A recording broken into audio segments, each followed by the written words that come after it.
Today we're looking at the Great Chicago Fire. Hello, welcome to the Daily Bellringer. Please don't forget to subscribe and take a look at the questions down in the description. Also, don't forget to check out dailybellringer.com where you'll find more resources that go with many of the Bellringer videos.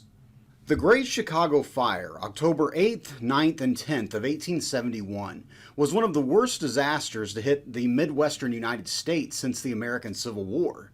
In 1870, about 300,000 people lived in Chicago, Illinois, making it the fifth largest city in the country, but growing very quickly. Chicago had been incorporated as a town in 1833 and quickly began to grow, as in 1848 the first railroad connecting Chicago to the rest of the country was established.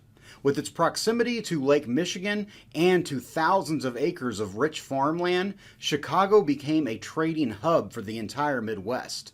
In 1854, Chicago was the largest grain port in the world. During the Civil War from 1861 to 1865, over 250,000 men from Illinois served for the Union, with an estimated 22,000 of those men coming from the Chicago area. But now that the war was over, Chicago was back to business, and the city was growing fast. The summer of 1871 had been extremely dry. Between July to October, Chicago had only received 1 inch of rain. The drought made conditions extremely dangerous for a fire to break out.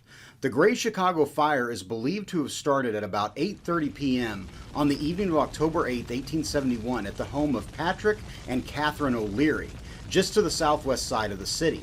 Now, no one knows for certain how the fire started. There's several theories, one being that O'Leary's cow kicked over a lantern. Some claim there were men gambling in the alley behind the O'Leary's home and they accidentally started the fire. Still another theory suggests that a comet might have actually started the blaze. Whatever started the fire, it began to spread very quickly. At the time, in 1871, the Chicago Fire Department only consisted of 185 firefighters and 17 horse-drawn fire trucks for the entire city. Compare that to today, when the Chicago Fire Department numbers around 4,500 firefighters and over 60 fire trucks.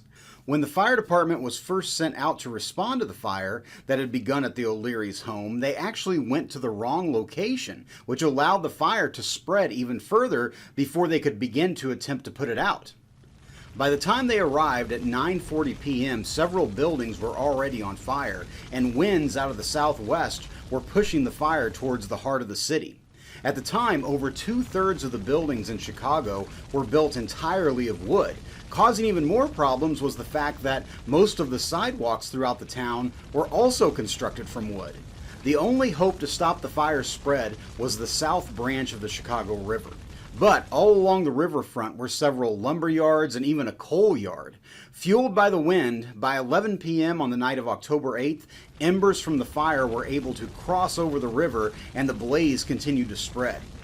By midnight, Chicago Mayor Roswell Mason called for aid from surrounding areas to put out the fire, and soon after he ordered that the city courthouse be evacuated, including releasing all the prisoners being held in the city jail.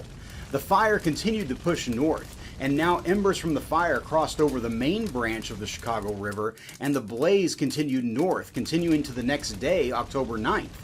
Firefighters tried desperately to slow the flames, but soon the city's water mains were dried up, and now there was nothing to slow the fire. General Philip Sheridan, who just a few years earlier had aided Ulysses S. Grant in forcing Robert E. Lee into surrendering and effectively bringing the Civil War to an end, now was commanding federal troops in Chicago. In an effort to slow the fire's spread, Sheridan ordered his troops to blow up buildings in the fire's path to try to destroy them before they could fuel the fire.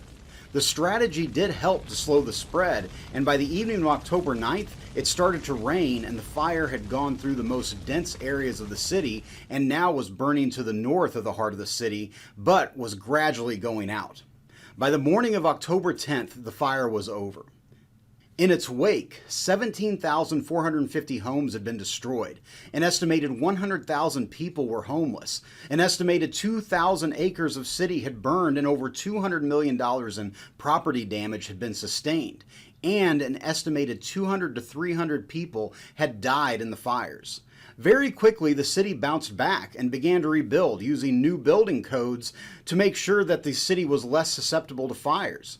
Over the next 30 years, Chicago grew rapidly, going from a population of 300,000 at the time of the fire to 1.7 million by the turn of the century.